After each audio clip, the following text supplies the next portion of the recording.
All right, what's going on, everyone? So I'm really excited to share this with you all.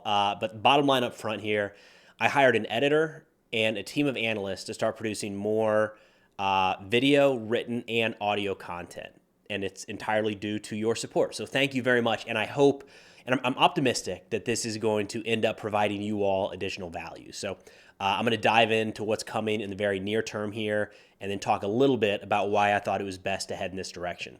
So for starters, this change, if you will, is not in place of anything. It's in addition to.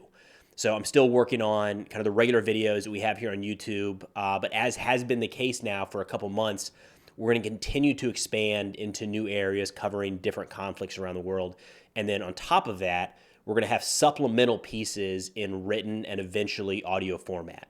So the home base for all of this is going to be on Substack. I don't know if you're familiar with that. There's a link in the description. I'll put that in the pinned comment as well. It's essentially a newsletter, kind of. But the reason that we're going to base this out of Substack is that on that platform, we can publish written audio and video content, and we really don't have to deal with any of the moderation issues that you come across on just about any other social platform.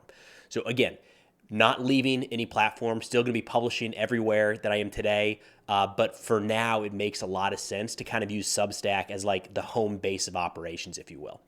So the first new written piece is up now. It's a deep dive into why the Houthi attacks in the Red Sea are here to stay, which isn't great news, but I think it's probably a reality.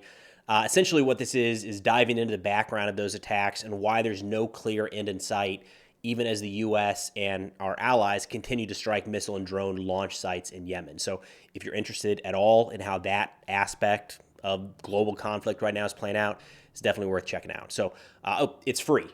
That article, I should have brought this up like right out the gate. Buried the lead, I guess. It's all free is the point here. So these new articles that we're putting out are going to be free to the public. There's an option on Substack to sign up for free and get notified when a piece is published. There's also an option to support our work there, but you will see all of these articles just as a free subscriber.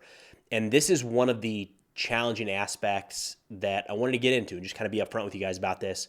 So to get these high quality analysts, professionals, to contribute and share their work, we have to pay them. We should pay them. They're putting hours and hours of work into this stuff every single week.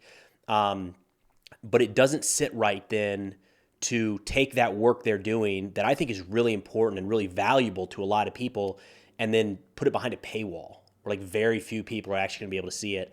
So the route that I'm taking right now is that all of the articles these guys publish on Substack are going to be free.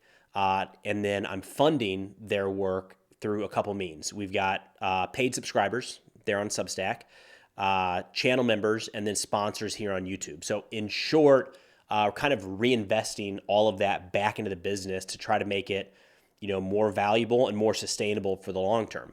And a quick note on the sponsor piece on YouTube. So you'll see, 1 to 3 maybe videos per week that have a sponsor on YouTube.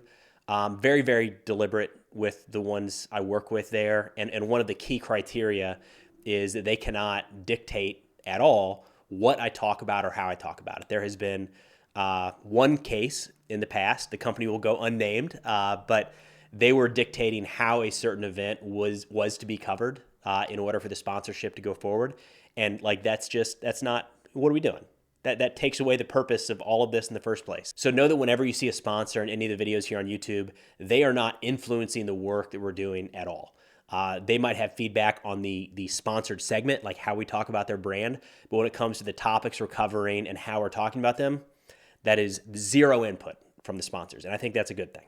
So in terms of what this all looks like kind of going forward, we've already done a fair amount of work on the video front, and that's going to continue. There's been a handful of videos over the last couple months that have been based on the research that these analysts have provided. So we did a deep dive into Hezbollah and Hamas, talked about funding challenges in Ukraine, dove into conflicts or heightened tensions, I could say, in places like Somalia, Venezuela, Myanmar, Sudan, Thailand, and West Papua. All of those, again, were based on research from this team that is now going to be contributing regularly on Substack. And then, as mentioned, the first article just went up yesterday on Substack. And then we've got a publishing schedule starting February 1st, where I think we're going to be putting out 2 new pieces a week on that platform. So again, sign up over there, get notified, check it out if interested. Then audio is something that's still being discussed. It's coming. We don't know exactly the direction that's going to take. I'm a big podcast consumer. Like any chance I get throughout the day, I'm listening to podcasts. And I think it's a smart direction to head in as well. Again, supplementing the video content, not in place of. I think whatever we do on that front will be published on YouTube, and then we'll just cross-publish to the podcast apps like Spotify and Apple.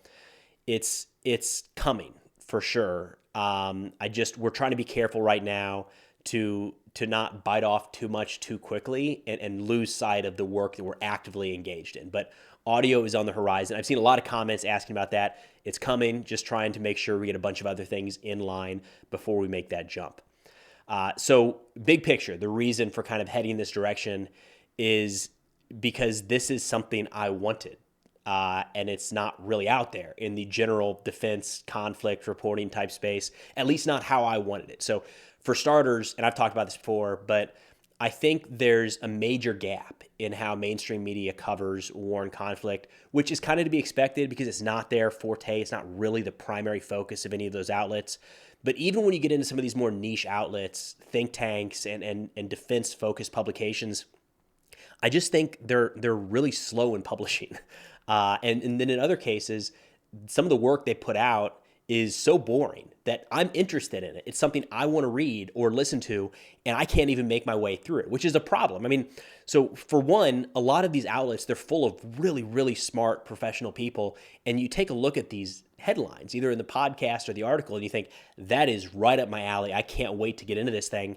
And then just a few paragraphs in or 10 minutes into the podcast, and I'm zoned out because I can't, it's just so dry. And there's a line to walk there, right? I think we can do it.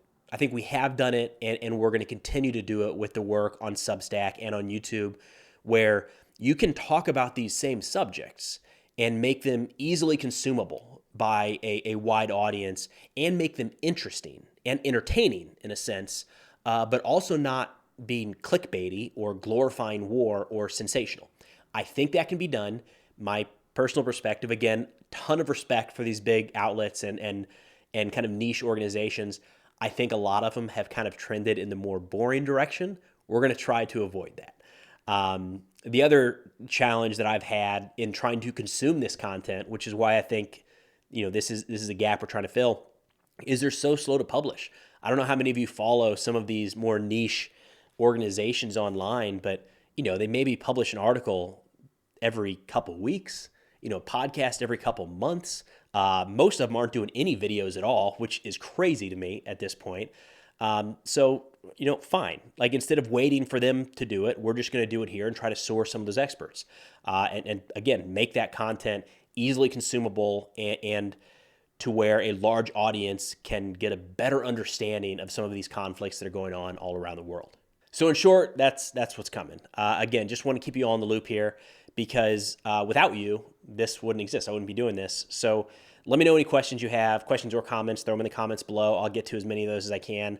And of course, if interested in that new piece about kind of the Houthi staying power in the Red Sea, head over to Substack. The link will be down below as well. But again, thank you all so much for your continued support. Best wishes, and I'll see you all next time.